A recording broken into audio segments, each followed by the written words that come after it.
जय हिंद बच्चों। पिछले वीडियो में हम आप सभी को आई के स्ट्रक्चर के बारे में अच्छे से बता चुके हैं कि आखिर आई का कौन कौन सा पार्ट्स होता है और उनको किन किन नामों से जाना जाता है। आज का हमारा टॉपिक है कि आखिर हमारा आँख किसी वस्तु को देखने में हमें किस प्रकार से मदद करता है। इसके बाद हम पढ़ेंगे कि दृष्टि दोष क्या है, यानी डिफेक्ट्स ऑफ विजन क्या है और वह कितने प्रकार का होता है और उसका निवारण क्या है, उसको कैसे सुधारा जा सकता है, उसके बारे में पढ़ेंगे। तो शुरुआत हम करते हैं कि आखिर हमारा आँख हमें किसी वस्तु को देखने में किस प्रकार से मदद करता है। चलिए,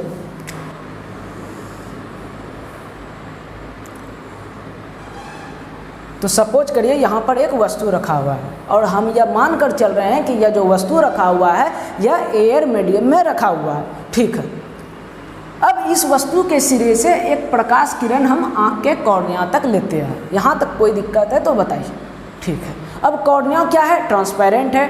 ट्रांसपेरेंट यानी पारदर्शी। अब पारदर्शी का अर्थ है लाइट इसके आर पार चला जाएगा, क्योंकि यह ट्रांसपेरेंट या पारदर्शी है। तो लाइट मेरा कॉर्निया के अंदर प्रवेश कर गया ट्रांसपेरेंट होने के कारण। अब यहाँ पे लाइट रे को किससे मुलाकात हो रहा है? एक्वस ह्यूमर से, यानी नेत्रोद से। अब नेत्रोद क्या है? एक ट्रांसपेरेंट लिक्विड है। अब हम जानते हैं कि लाइट रे जब एक मीडियम से दूसरे मीडियम में जाता है तो उसका क्या हो जाता है? डायरेक्शन चेंज होता है। अब यहाँ पे देखिए, यह जो ट्रांसपेरेंट लिक्विड है इसका ऑप्टिकल डेंसिटी होता है लगभग 1.33 पानी के करीब। अब लाइट रे कहाँ से आ रहा था? एयर से। एयर से यह कहाँ पे चल गया? डेंसर मीडियम में चला गया। तो डेंसर मीडियम में जाने से यह क्या हो जाएगा? टुवर्ड नॉर्मल मुड़ जाएगा, यानी अभिलंब की ओर झुक जाएगा। तो सपोज करिए यह थोड़ा सा इस प्रकार से मुड़ गया। अब लाइट रे को किससे मुलाकात हो रहा है? तो आपका परितारिका या आइरिस से। आइरिस क्या करता है? लाइट कितना मात्रा में आँख के अंदर प्रवेश करेगा इस चीज़ को कंट्रोल करता है। तो सपोज करिए यहाँ पे यह जो आइरिस है यह इस लाइट रे को जाने दे रहा है। ठीक है, इसको यह जाने दिया तो इसको हम थोड़ा सा छोटा कर देते हैं। हम मान के चल रहे हैं कि आइरिस लाइट को देखा और वह क्या हो गया? थोड़ा सा आपका एक्सपेंड कर गया। तुम इसको थोड़ा सा फैला दिए। अब फैलाने के कारण यह लाइट रे कहाँ पे मेरा इंटर किया?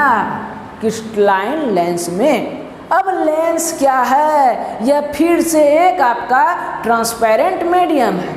अब देखिए, लाइट एक ट्रांसपेरेंट मीडियम से दूसरे ट्रांसपेरेंट मीडियम में प्रवेश कर रहा है और इस ट्रांसपेरेंट मीडियम का ऑप्टिकल डेंसिटी होता है लगभग 1.4। ठीक है, अब देखिए लाइट फिर से रेयर से डेंसर मीडियम में जा रहा है, लेकिन इस बार एक अंतर है कि यहाँ पे जो ऑप्टिकल डेंसिटी का चेंज हो रहा है वह बहुत ही कम हो रहा है, और लेकिन यहाँ पे जो आपका ऑप्टिकल डेंसिटी का चेंज था वह बहुत ही ज़्यादा था। यहाँ देखिए 1 से सीधा 1.33 पे पहुँच गया और यहाँ 1.33 से 1.4 पर जा रहा है। यानी हम देख सकते हैं इसके कंपैरिजन में इन दोनों मीडियम का ऑप्टिकल डेंसिटी का चेंज ज़्यादा हो रहा है, माफ़ कीजिएगा कम हो रहा है। अब कम होने के कारण क्या होगा? लाइट आपका बहुत ही कम मुड़ेगा। तो लेंस क्या कर दिया? लाइट को हल्का मोड़ दिया। ठीक है, उसी प्रकार से यहाँ से भी लाइट आएगा। अगर मान लेते हैं वस्तु इतना बड़ा है, यहाँ आया या इसको जाने दिया, इसको छोटा बना देते हैं।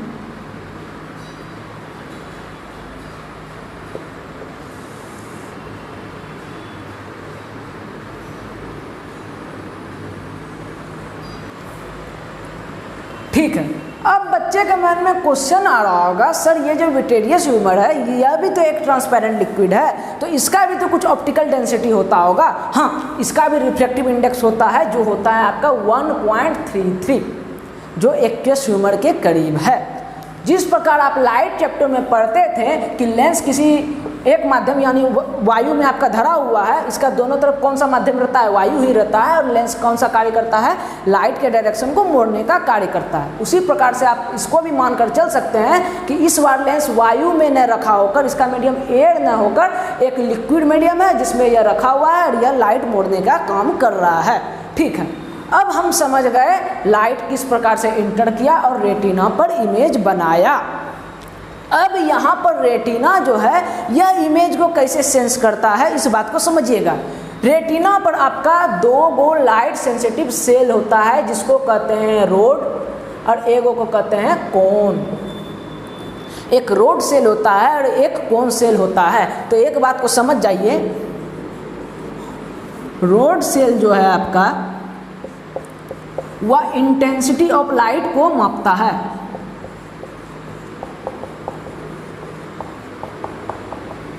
यानी प्रकाश की तीव्रता को, कि कितना मात्रा में, कितना इंटेंसिटी से, कितना तीव्रता से लाइट आ रहा है। और यह जो कोन सेल है यह आपका कलर ऑफ लाइट को मापता है। हिंदी वाले लिख लीजिए, प्रकाश की तीव्रता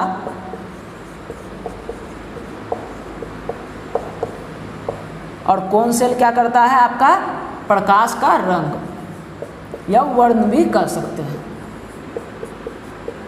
तो यह सिर्फ नॉलेज के लिए दे रहे हैं, एग्जाम में वैसे पूछा आपका नहीं जाएगा। तो आपका रेटिना पर कौन सा सेल होता है, दो प्रकार का सेल होता है, एक रोड सेल, एक कोन सेल। रोड सेल का काम है इंटेंसिटी ऑफ लाइट को मापना कि कितना इंटेंसिटी से लाइट आ रहा है, और कोन सेल का क्या काम है आपका, उसका कलर क्या है, उसका डिटेल क्या है, इस चीज़ को देखना। और आपको एक बात बता देते हैं, रोड सेल का संख्या कोन सेल के मुकाबले रेटिना पर बहुत ज़्यादा होता है। यानी ये जो रोड सेल है ये बहुत ज़्यादा मात्रा में रहता है और ये कोन सेल जो है ये कम मात्रा में रहता है। इसी कारण से आप जब अंधेरे में किसी वस्तु को देखते हैं और हल्का फल्का जब आपको वस्तु दिख रहा है तो उसमें से आपको वस्तु का उतना कलर नहीं दिखता है, डिटेल नहीं दिखता है कि आखिर वस्तु का कहाँ पे गहरा है, कहाँ पे क्या है, वो सब ज़्यादा नहीं दिखेगा, सिर्फ वस्तु हल्का फल्का दिख जाता है। तो किस कारण से दिख जाता है, रोड सेल के कारण। थोड़ा सा भी प्रकाश का इंटेंसिटी आया तो रोड सेल उसको सेंस कर दिया और दिमाग तक आपको भेज दिया सिग्नल, क्या कि वहाँ पर वह वस्तु रखा हुआ है। अब वह किस रंग का है, अंधेरा में आपको कलर का पता चलता है नहीं, किस रंग का है, क्या उसका डिटेलिंग है, क्या कहाँ पे गहरा, कहाँ पे ज़्यादा है, चमक रहा है, यह सब चीज़ आपको नहीं दिखेगा। क्यों? क्योंकि कोन सेल आपका रेटिना में कम होता है। इस बात को थोड़ा सा ध्यान में रखिएगा। अब आते हैं हम सिलियरी मसल्स पे। सिलियरी मसल्स मेरा किस प्रकार से काम करता है, इसको हम थोड़ा सा मिटा रहे हैं।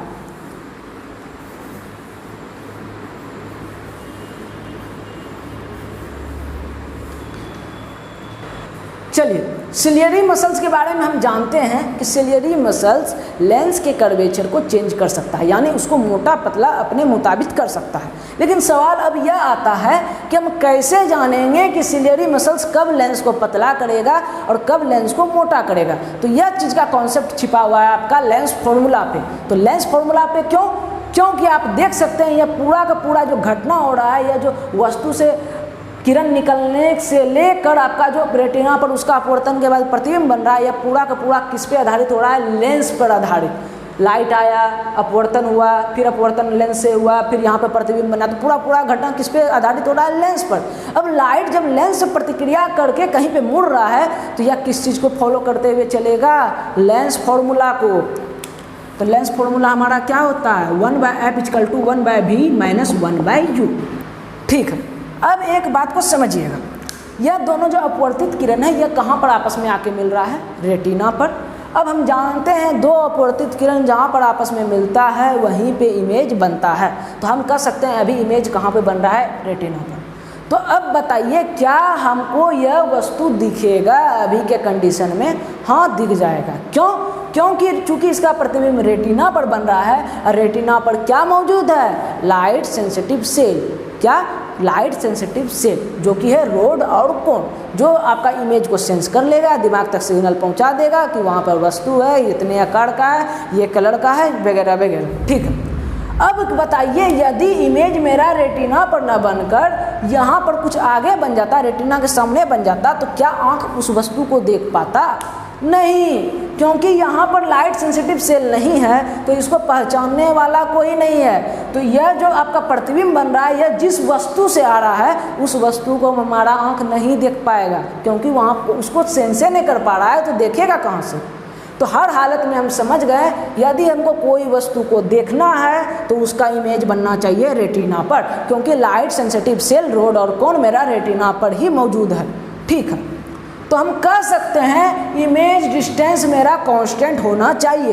क्यों? क्योंकि मान लीजिए सपोज करिए आपका इतना बड़ा आई बॉल है, तो आपका लेंस से लेके इमेज तक का दूरी क्या होता है, इमेज डिस्टेंस।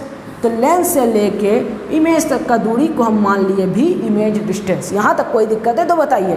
अब चूंकि बनना चाहिए हर हालत में रेटिना पर ही, तो बताइए इसका डिस्टेंस भी क्या हो गया, हर हालत में कांस्टेंट होना चाहिए। यदि यह डिस्टेंस घट जाएगा तो इमेज तो मेरा यहाँ पे बन जाएगा, बढ़ जाएगा तो मेरा इमेज तो यहाँ पे बन जाएगा, लेकिन हमको बनाना है कहाँ पे, रेटिना पर ही।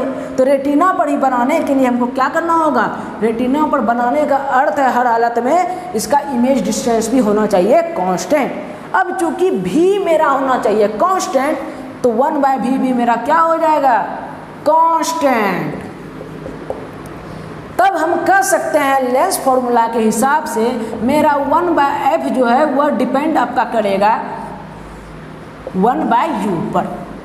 यहाँ तक कोई दिक्कत है तो बताइए। क्योंकि मेरा भी कांस्टेंट हो गया है कि हर हालत में मेरा बनना चाहिए रेटिना पर ही इमेज, तो उसका दूरी भी नियत हो गया। अब यह नियत हो गया तो मेरा फोकस दूरी किस पे डिपेंड करने लगा, वस्तु दूरी पर। तो अब हम इसको ज़रा सा पलटा दीजिए, तो हम कह सकते हैं f is directly proportional to u। यहाँ पर निगेटिव साइन है, निगेटिव दे दीजिए। तो हम कह सकते हैं f is directly proportional to -u। ठीक है, अब इसका अर्थ क्या हुआ इस चीज़ को समझिए। यानी डायरेक्टली प्रोपोर्शनल का अर्थ है सीधा अनुपाती या समान अनुपाती।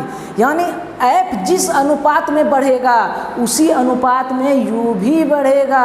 अनुपात का बात बोल रहे हैं हम, यह नहीं बोल रहे हैं कि f यदि 1 मीटर बढ़ेगा तो यह भी 1 मीटर में बढ़ेगा। f यदि 1 भाग बढ़ा तो u भी आपका 1 भाग बढ़ेगा। भले मेरा f जो बढ़ रहा है वह मीटर में बढ़े और यह मेरा u किलोमीटर में बढ़े, उससे हमको मतलब नहीं है। अनुपात बोल रहे हैं, एक अनुपात में बढ़ेगा यानी समान रेशियो में। अब देखिए, यानी f बढ़ने का अर्थ क्या है, यह जो लेंस है इसका फोकस दूरी। अब लेंस मेरा पतला होता है तो इसका फोकस दूरी बढ़ जाएगा। अब लेंस मोटा होता है तो इसका फोकस दूरी घट जाएगा। समझिएगा अच्छे से। अब चूंकि f मेरा डायरेक्टली प्रोपोर्शनल है -u का, अब -u का अर्थ क्या हो गया, आपका जो u मेरा है वस्तु दूरी, अब माइनस चिन्ह बता रहा है लेंस के बाईं ओर, यानी इस ओर की वस्तु की दूरी। यानी वस्तु का मेरा दूरी जितना अनुपात में ज़्यादा होगा मेरा f भी उसी हिसाब से ज़्यादा हो जाएगा। यानी अगर हम वस्तु दूरी बढ़ाते हैं, उधर नेगेटिव साइड का अर्थ है लेंस के बाईं ओर, तो मेरा f क्या है, आपका फोकस दूरी क्या है, वह भी उसी अनुपात में बढ़ जाएगा। यानी यदि वस्तु रहा दूर तो फोकस दूरी हो जाएगा ज़्यादा, यदि वस्तु रहा आपका नज़दीक तो फोकस दूरी हो जाएगा छोटा। तो इस हिसाब से हम कह सकते हैं यदि वस्तु रहा दूर तो मेरा लेंस हो जाएगा पतला, और यदि मेरा वस्तु रहा नज़दीक तो लेंस हो जाएगा मेरा मोटा। तो अब आप समझ सकते हैं किस प्रकार सिलियरी मसल्स क्या करता है, वस्तु को रेटिना, उसका वस्तु का प्रतिबिंब रेटिना पर बनाने के लिए लेंस को मोटा पतला करता है। यदि वस्तु नज़दीक रहा तो मेरा इस फॉर्मूला के हिसाब से क्या हो जाएगा, फोकस दूरी भी नज़दीक। फोकस दूरी नज़दीक होने का मतलब है लेंस हो जाएगा मोटा। अब यदि वस्तु दूर रहा तो फोकस दूरी हमको क्या करना होगा, उसी हिसाब से बढ़ाना होगा, तो लेंस हो जाएगा मेरा पतला। उम्मीद करते हैं आपको समझ में आ गया होगा कि सिलियरी मसल्स किस प्रकार से वस्तु का डिस्टेंस के हिसाब से लेंस के कर्वेचर को एडजस्ट करता है। ठीक है,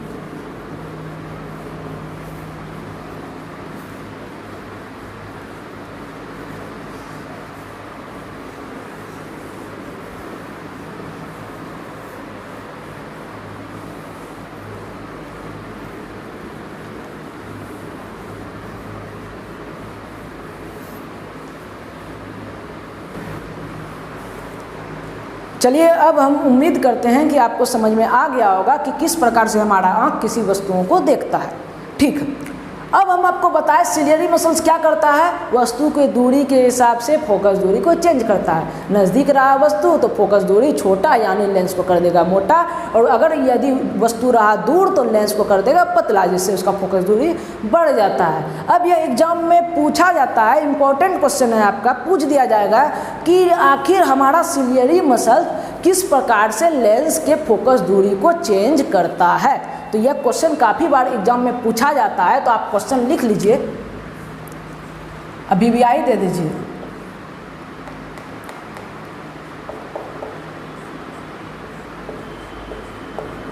how the ciliary muscles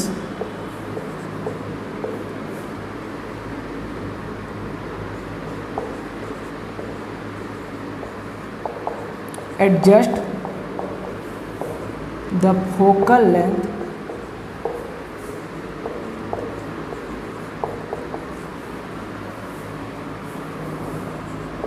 of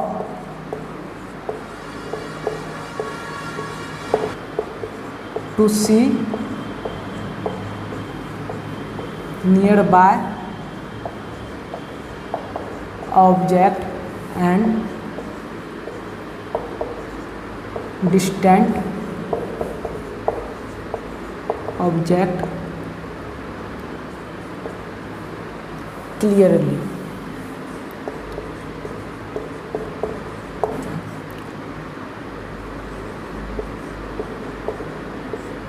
किस प्रकार पक्षमाभी पेशियां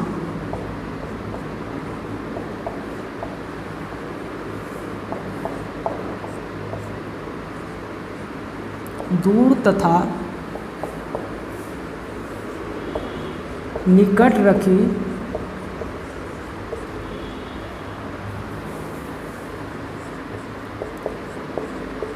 वस्तुओं को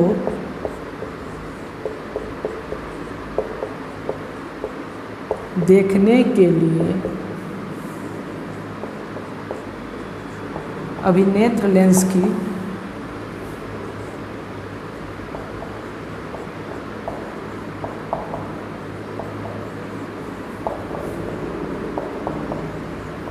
फोकस दूरी को समायोजित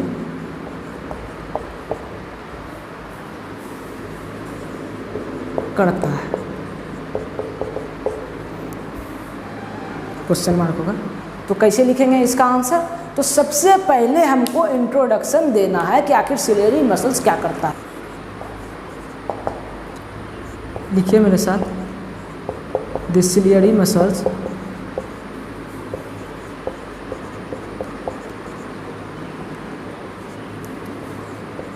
help in changing the curvature of eye lens.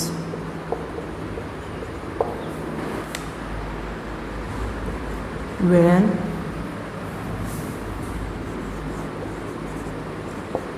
muscles are relaxed,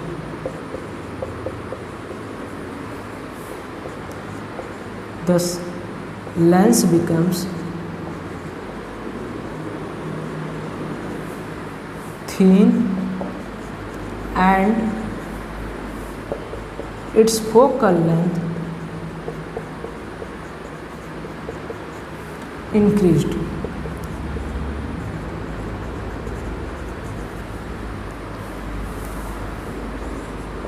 Due to which we can see distant object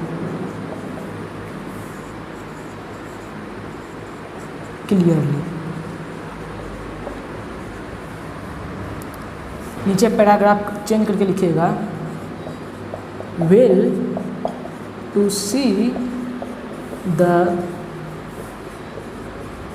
nearby object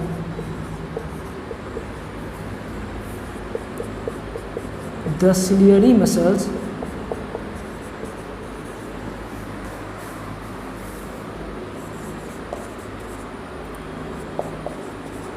are contract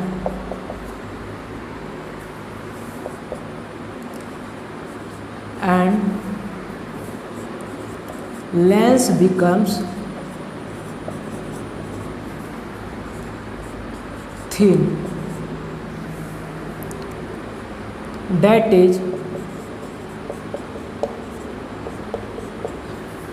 its focal length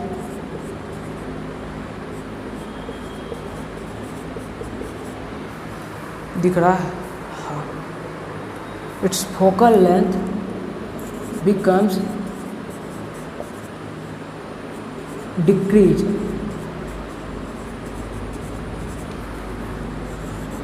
due to which we can see nearby object.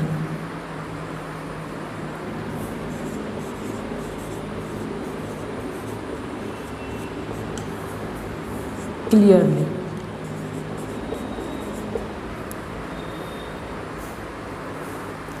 रुकिए, हमको एक बार पढ़ने दीजिए। The ciliary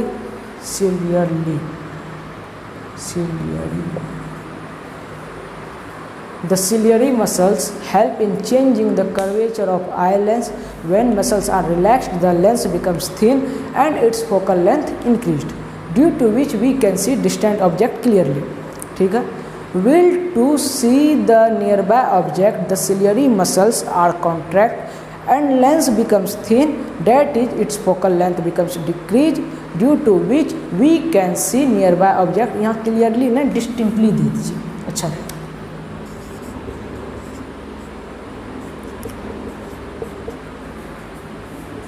distinctly.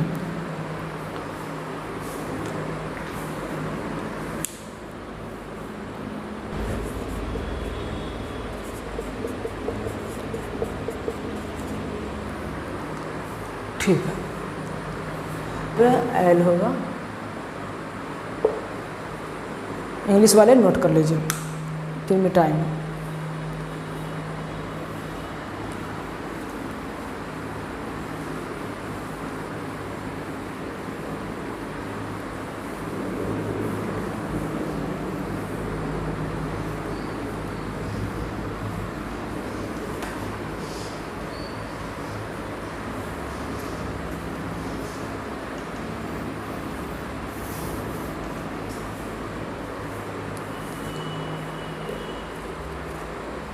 Hindi में लिखिए,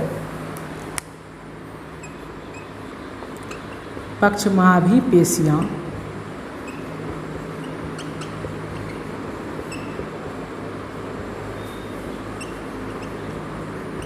क्रिस्टलीय lens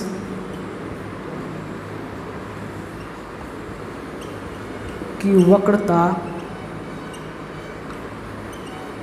को बदलने में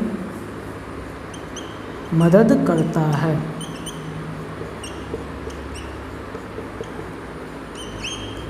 जब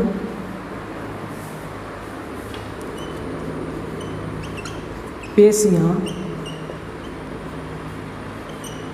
शिथिल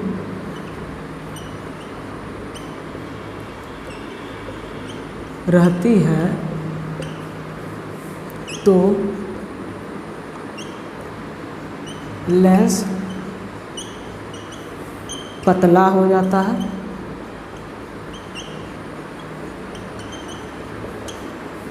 जिससे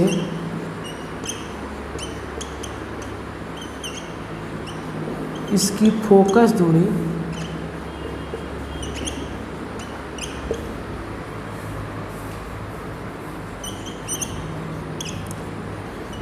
बढ़ जाती है और हम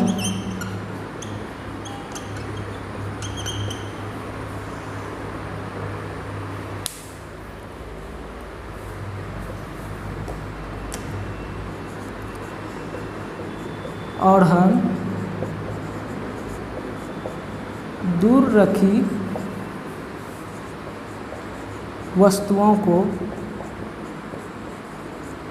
आसानी से देख सकते हैं।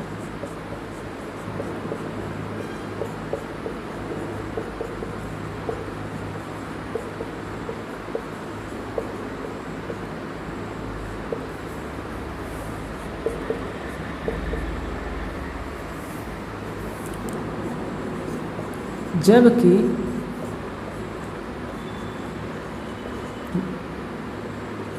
नज़दीक की वस्तुएं को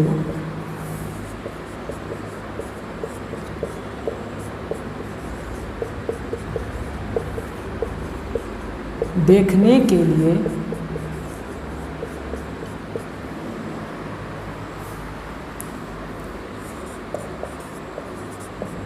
पेशियाँ सिकुड़ जाती है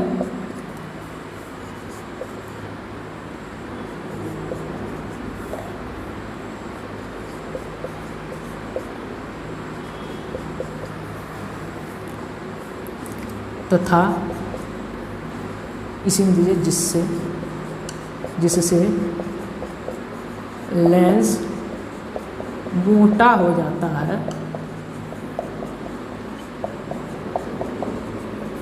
और उसकी फोकस दूरी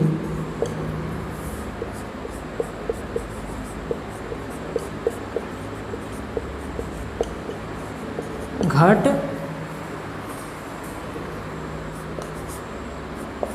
जाती है। चलिए नोट कर लीजिए।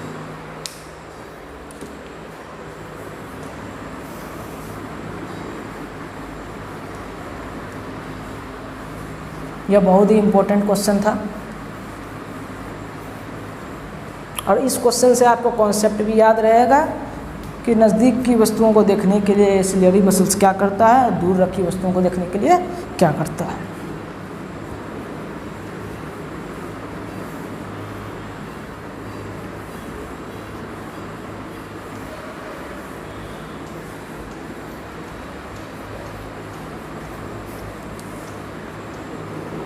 अब एक बात को समझिएगा, यह बात तो हम समझ गए सिलियरी मसल्स क्या करता है, वस्तु के डिस्टेंस के अकॉर्डिंग आपका फोकस दूरी को चेंज करता है। अब जो ये लेंस जो अपना फोकस दूरी को चेंज कर रहा है, कर तो रहा है लेंस अपना फोकस दूरी चेंज, तो वह जिस क्षमता से उसका जो क्षमता है जिसके अनुसार वो अपना फोकस दूरी को समायोजित करता है, चेंज करता है, उसी को कहते हैं उसका असमंजन क्षमता। यह भी एग्जाम में काफ़ी बार पूछा जाता है कि असमंजन क्षमता क्या है, या इंग्लिश में इसको कहते हैं what is power of accommodation. तो इसके लिए हमको क्या लिखना है कि लेंस का वैसा क्षमता जिसमें वो अपना फोकस दूरी को समायोजित कर लेता है, समायोजित करने का अर्थ है वही चेंज करना, बदलना, वही उसका असमंजन क्षमता कहलाता है। तो यह भी आप क्वेश्चन लिख लीजिए, बहुत ही इंपॉर्टेंट है।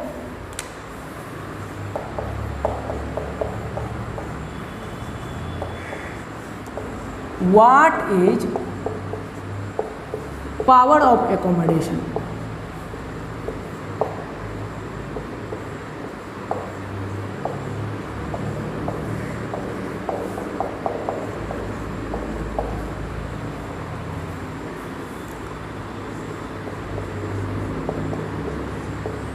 असमंजन क्षमता क्या है?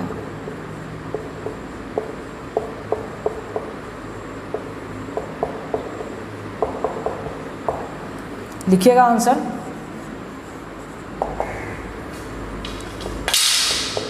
इट इज द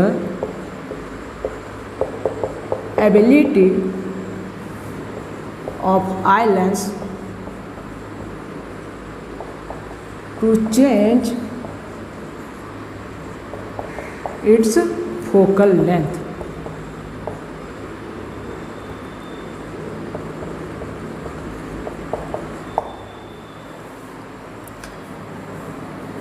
हिंदी वाले लिखे।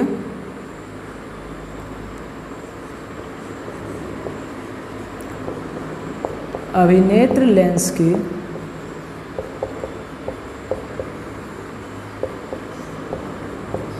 वह क्षमता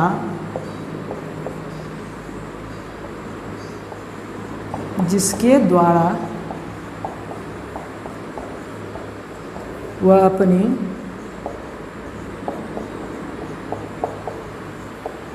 फोकस दूरी को समायोजित कर लेता है,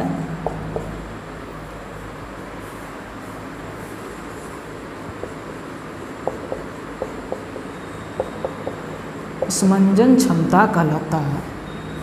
माफ कीजिएगा, समंजन, इसमें भी पूरा शो होगा।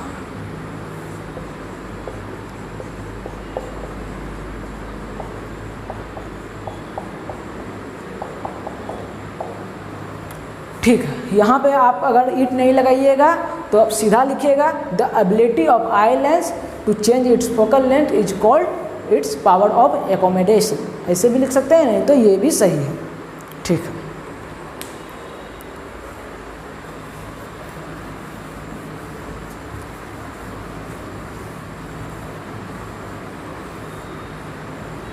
यह दोनों बेहद ही इंपॉर्टेंट क्वेश्चन था, एग्जाम में बार बार पूछा जाता है।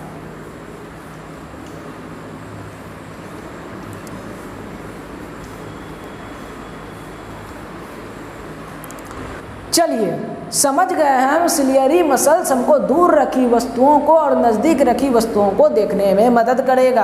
अब हम कहीं पे भी रखी हुई वस्तु को आसानी से देख सकते हैं, हमको कोई टेंशन नहीं है। क्यों?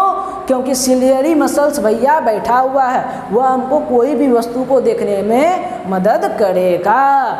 नहीं, ऐसा बिल्कुल नहीं है। क्यों? क्योंकि सिलियरी मसल्स और क्रिस्टलाइन लेंस दोनों का अपना कुछ लिमिट्स है, अपनी कुछ सीमाएं हैं। वह कुछ हद तक ही लेंस को मोड़ सकता है और कुछ हद तक ही लेंस को खींच सकता है, और लेंस भी कुछ हद तक अपने आप को मोड़ सकता है और कुछ हद तक वह पतला हो सकता है, उससे ज़्यादा नहीं।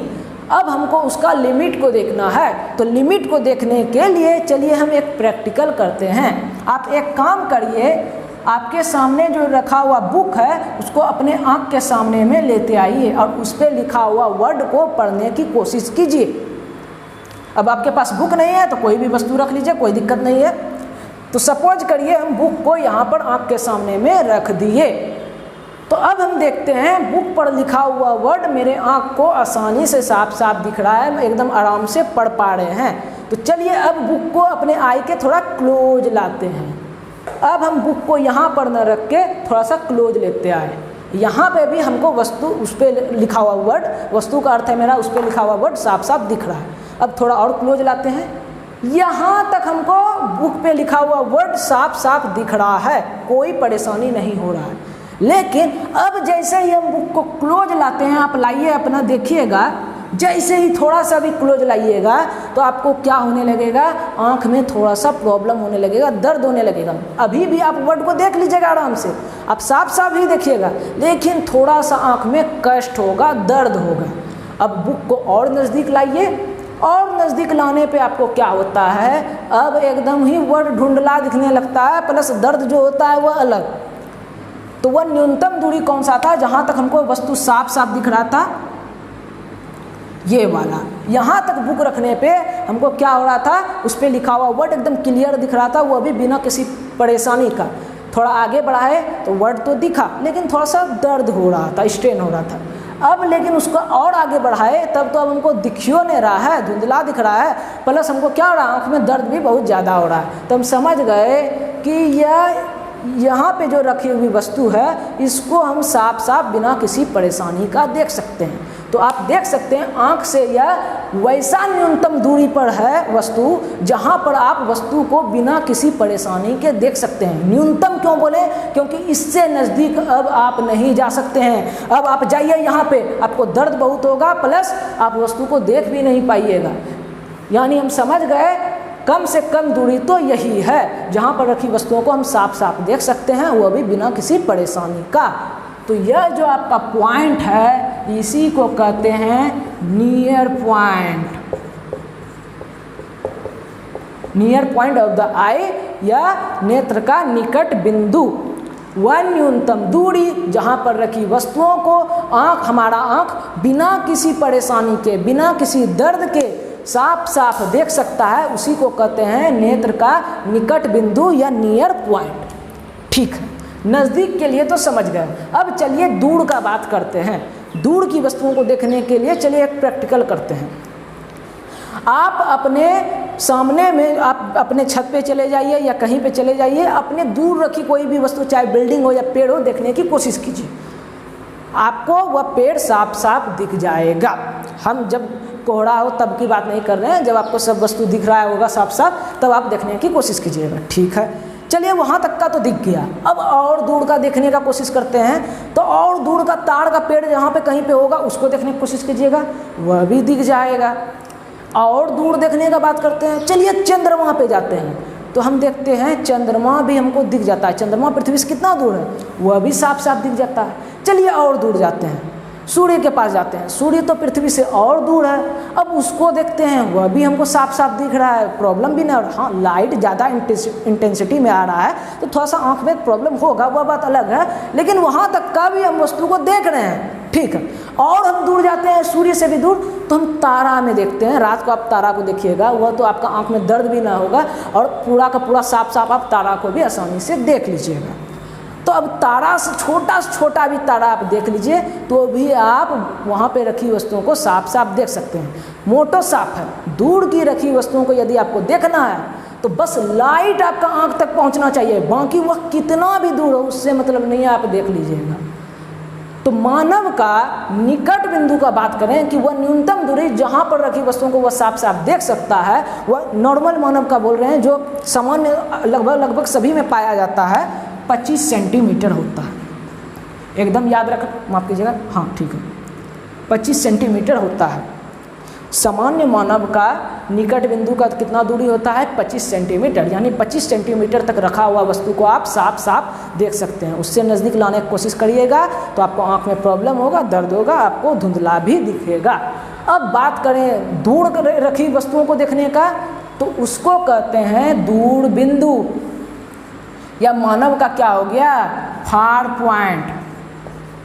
इसको इंग्लिश में कहते हैं दूर बिंदु, माफ कीजिएगा हिंदी में कहते हैं मानव नेत्र का दूर बिंदु, और इंग्लिश में कहेंगे इसको फार पॉइंट ऑफ द आई, यानी वह अधिक से अधिक दूरी जहाँ पर रखी हुई वस्तुओं को आँख स्पष्ट देख सकता है। और आपको प्रैक्टिकल करके बताएं, आप तो देख सकते हैं तारा को भी। तो अब कितना दूर जाइएगा, और तारा का सूर्य का दूरी क्या मापा जाता है, इन्फिनाइट। कंपैरिजन में बोल रहे हैं, तुलना करिएगा, जैसे हम लोग जितना दूरी ट्रेवल करते हैं उसके कंपेयर में वह दूरी कितना है, इन्फिनाइट है।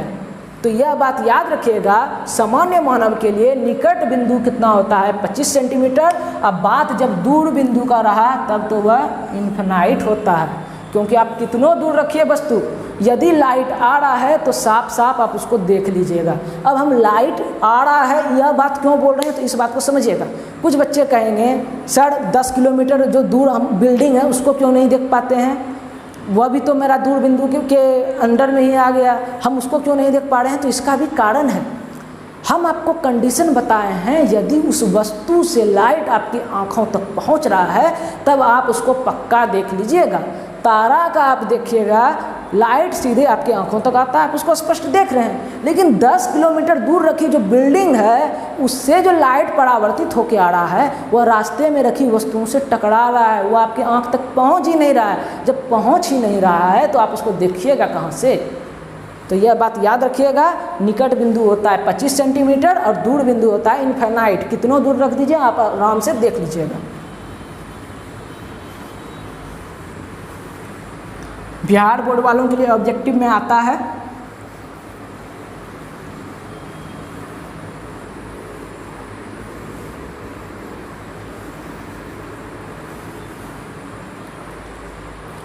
हेडिंग दीजिए,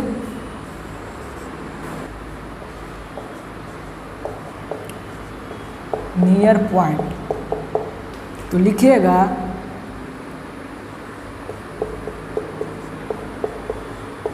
it is the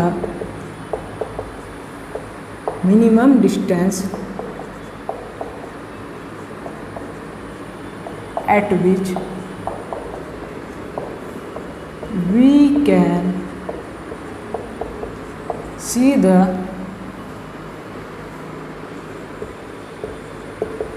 object clearly without any strain।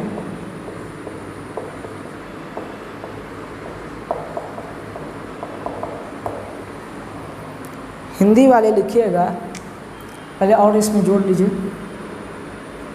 It is 25 centimetre for normal eye. अब नॉर्मल आई क्यों बोल रहे हैं, क्योंकि छोटे बच्चों का जो सब बहुत छोटा होता है, लगभग 1 साल का, मतलब 5 साल के अंदर समझिए, उनका निकट बिंदु क्या होता है, थोड़ा और नज़दीक होता है, वह 25 सेंटीमीटर के अंदर भी वस्तुओं को साफ साफ देख लेता है। इसीलिए नॉर्मल आई बोल रहे हैं, लगभग एवरेज में हम युवा की बात कर रहे हैं। हिंदी वाले लिखिएगा, वह न्यूनतम दूरी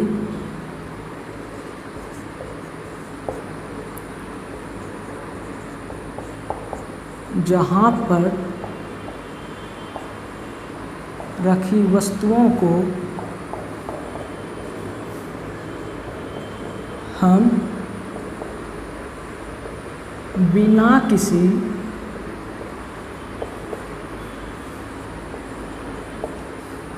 दर्द के, या आँखों में दर्द के भी आप लिख सकते हैं,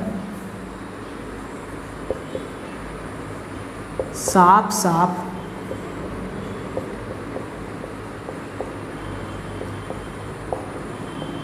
देख सकते हैं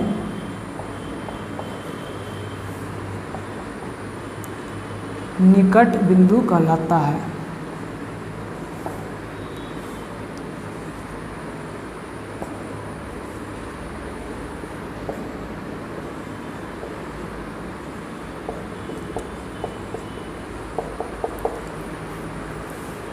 यह सामान्य नेत्र के लिए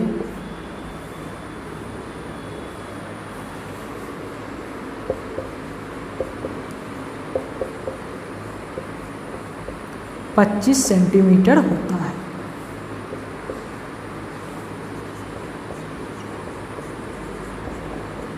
एनसीईआरटी में इसको निकट बिंदु को सुस्पष्ट दर्शन की न्यूनतम दूरी भी कहते हैं। तो कहने का नाम है, आप जिस नेम से बोलिए,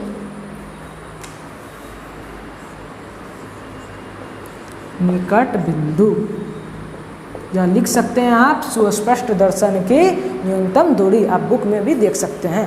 अब आते हैं हम फार पॉइंट पे।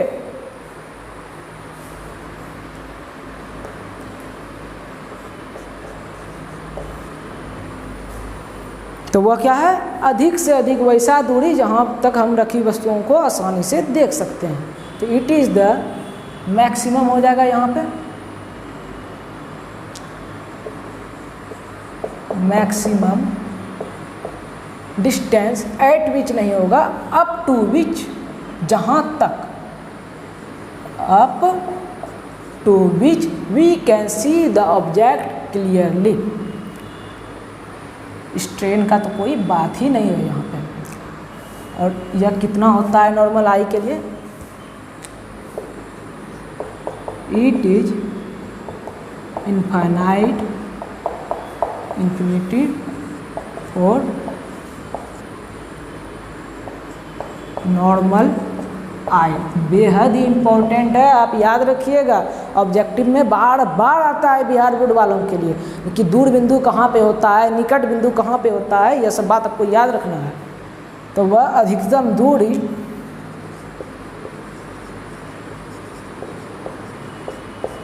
जहाँ पर नहीं, जहाँ तक रखी वस्तुओं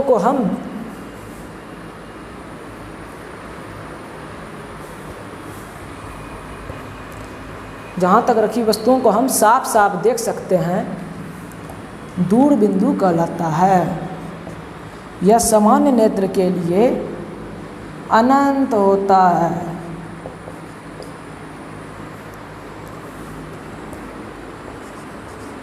चलिए नोट कर लीजिए,